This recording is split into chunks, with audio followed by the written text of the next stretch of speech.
start. much. She's seen a squirrel or something outside, and that's the most exciting thing in the world. So that's awesome. All right, I'm going to start letting the participants in here. very good. Beautiful. Okay, so welcome everyone. Hey guys. Good to see you all.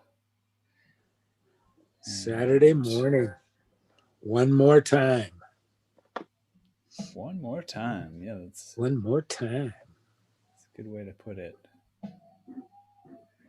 And yeah, welcome everyone. Get yourself settled. We'll get started in a minute once folks have been, all the stragglers have been entered the room here. Maybe give it like 60 seconds. So it's good to see everybody, and hope to see as many of you as we can at the convention that's starting next week on Thursday.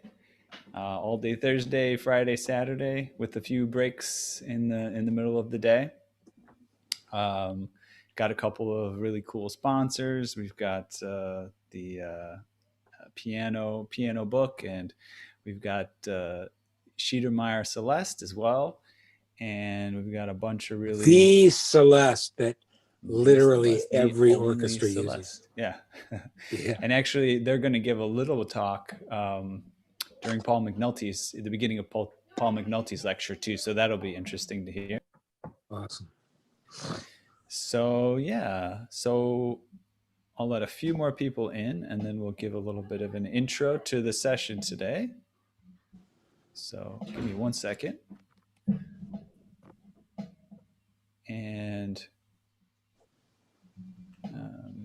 master. Okay, so just to remind you where you're at today, you're at the Piano Tech Radio Hour. If you're joining us for the first time on Facebook or YouTube, we are a session that brings in piano industry experts and interesting folks to share stuff with you on a weekly basis every Saturday.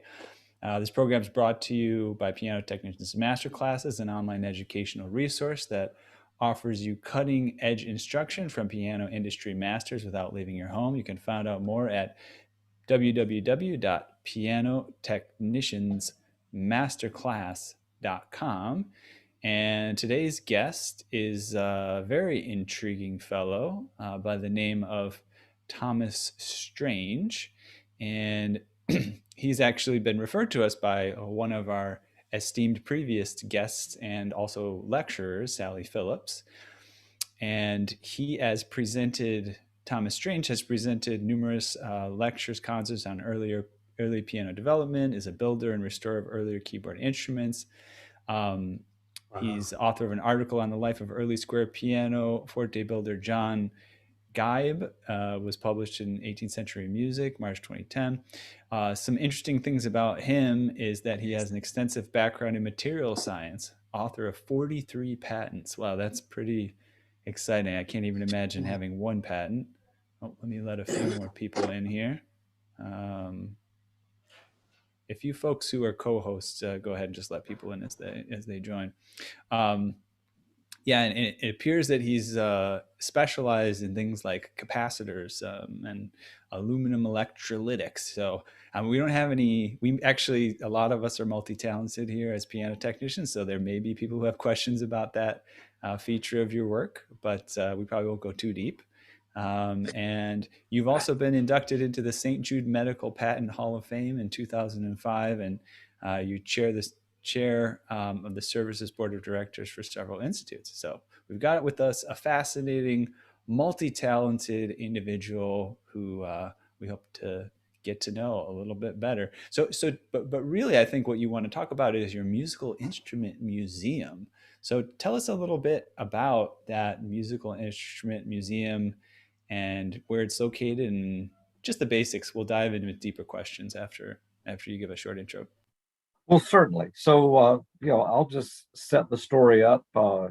Back in 2008, I had been asked to go to the Greenville County Museum of Art to just talk about my interest in early keyboards. And it was one of those events where I thought, perhaps 15 or 20 people would be interested in such a thing if we're lucky, So I planned for a small group, and I brought the keyboards over, and lo and behold, over 200 people showed up for this thing.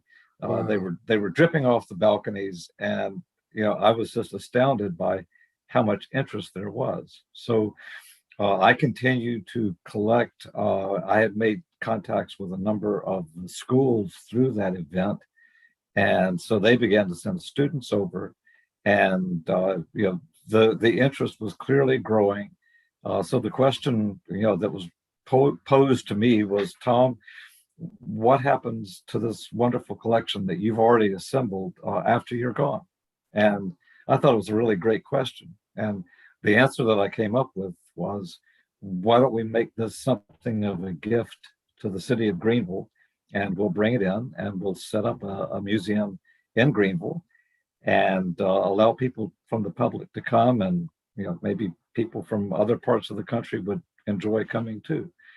So we cast about for a place, and as it turned out, in early 2017, a nearly ideal spot opened up. One of the museums that was on Heritage Green, which is in Greenville, where all the museums are: the art museum, the country history museum, the library, the children's museum. We're all kind of in this one space together, and this particular building was going to open up. Bob Jones University's museum and gallery was going to go somewhere else, and so we made a proposal to the county. The proposal was accepted. We spent about 6 months renovating the space, and in early 2018, we opened the museum. Initially, we were called the Carolina Music Museum.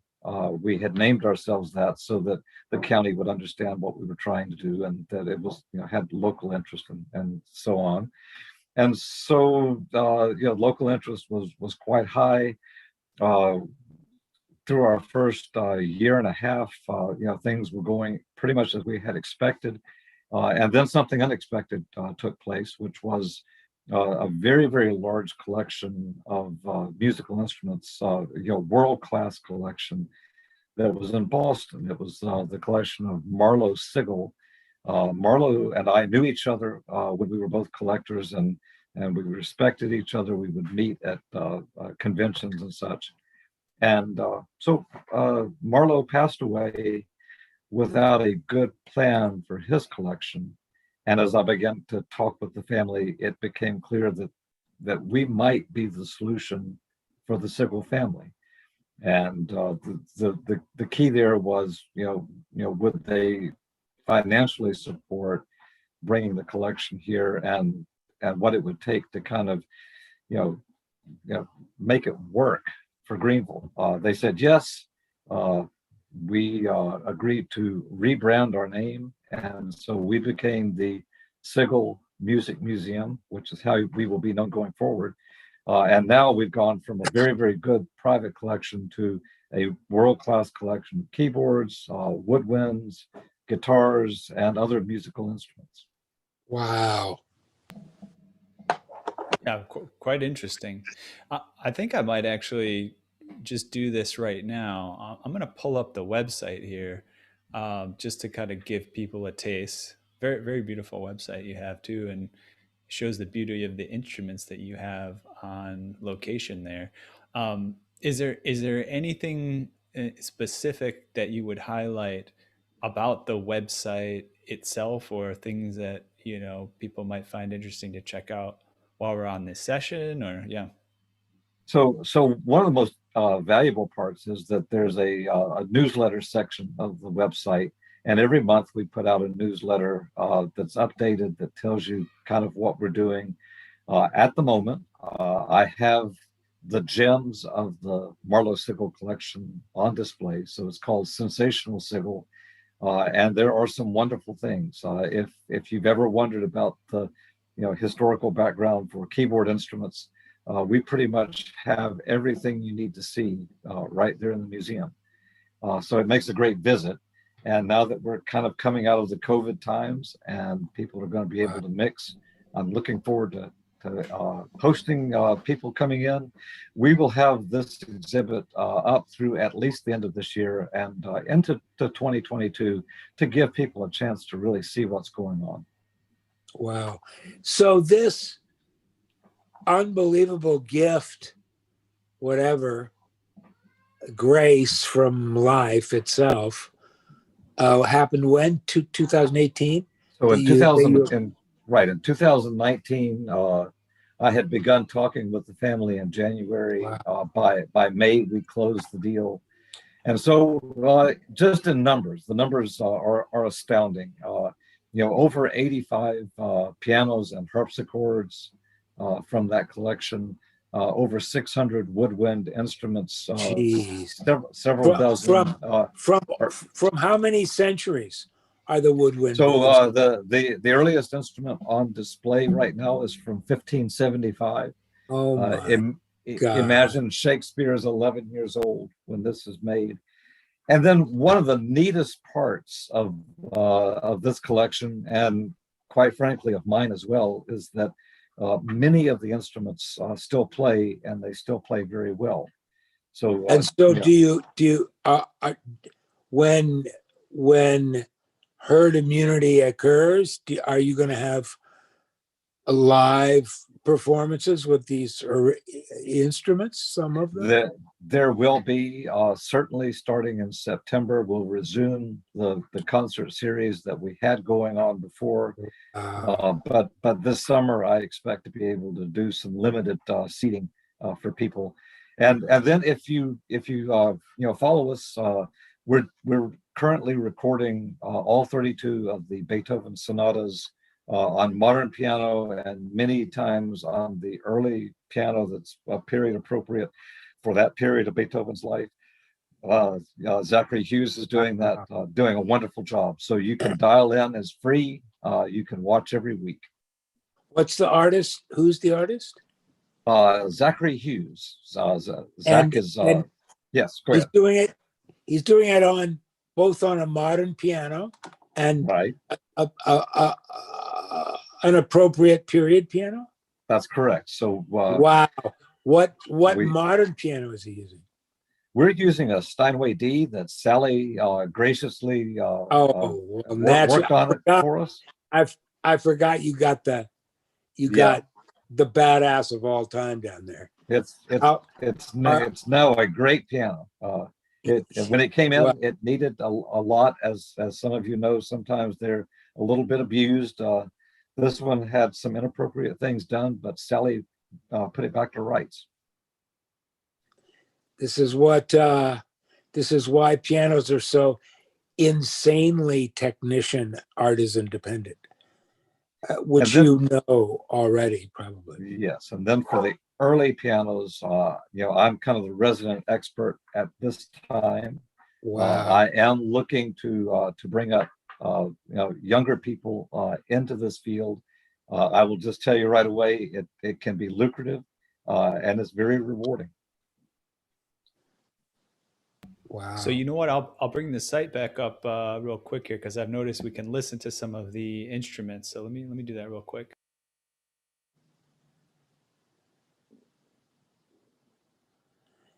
And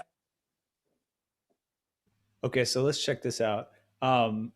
If I click on this piano, so this is this piano, a recording of this actual piano, right? Right. This is a harpsichord that you're about Yeah. to click on.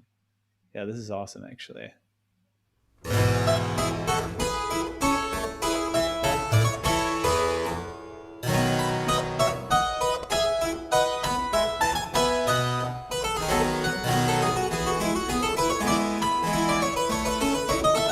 I mean, that's beautiful. Like you said, it's not just like, oh, hey, look at this piece of history.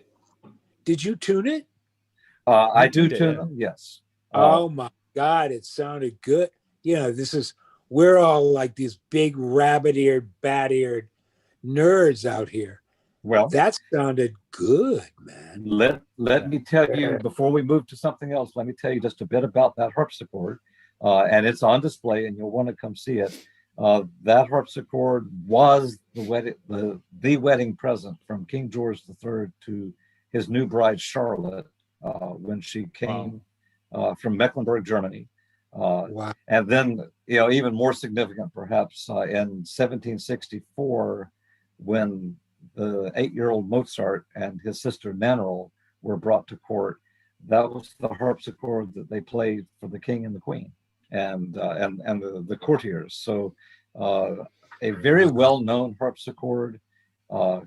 It was when the queen died in 1818, she had a number of unmarried daughters that needed money, and so all of her possessions were sold off, including this harpsichord. It went to a 14th century house in England, more of a castle than a house, really. And then in the 1980s, when times were tough in the UK, they quietly sold it to Marlowe Sigel, who bought it and brought it to Boston. Wow. Shortly thereafter, the house burned, and all the newspapers in England carried the story that Queen Charlotte's harpsichord has been lost. It was burned in the fire. And Marlowe had to write back and say, well, not so much. I've got it in Boston. So now it's in Greenville. Listen, the Fascinating. harpsichord shocked me, the sound of it. It's so powerful. It's got such a Yes. unique resonance to it. No wonder all these humans in history just loved it, you know. Wow. Yes. That's amazing. Other harpsichords don't sound like that, do they? Who did you do the restoration on that?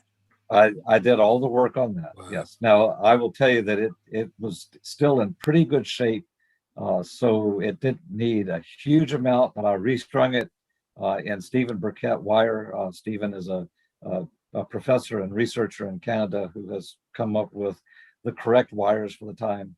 Yeah, and then he's published articles in our Piano Technicians Journal. He's well known. He's a good man, and his wire now really brings out the singing qualities of these instruments. And so it's curious. Later today, I'll be back at the museum recording with Gabe Smallwood. We're actually going to use one of the other huge harpsichords at the museum, a harpsichord by Tascan, 1769. So a French double harpsichord, because that's the sort of music that we're going to be working on later today. Lots of fun. Wow. And did you grow up somewhere close to here, to Greenville? I grew up in Columbia, but I got here as quick as I could. And where is Greenville in South Carolina? Let me cut in real quick here, David, just to let people know. If you're on Facebook and YouTube, we're going to sign off that live stream, but there should be a link in the chat. You can come join us on the Zoom call if you just click the link and sign up. And all right, I'll just pass it back to you, David. Feel free to continue. Okay. Yeah, Greenville, where is it and what does it look like and what's this kind of the setting? So Greenville is in the upper west part of South Carolina. It's pretty much on a line between Atlanta and Charlotte.